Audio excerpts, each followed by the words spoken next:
டெல்லியை நோக்கி நடுவானில் பறந்து கொண்டிருந்த இண்டிகோ விமானம் ஒன்றில் திடீரென மின்சாரம் மற்றும் ஏசி வசதி முற்றிலும் துண்டிக்கப்பட்டதால் பயணிகள் கடுமையான மூச்சுத் திணறல் மற்றும் மரண பயத்திற்கு உள்ளாகியுள்ளனர். இந்த பக்கம் பார்த்தா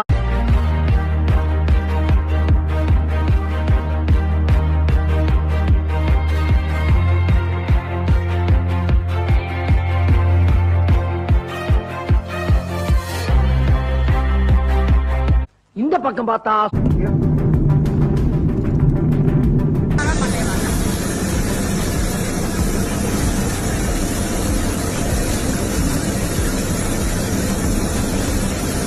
சரி பின்னால திரும்பி பாப்போமேன்னு பார்த்தா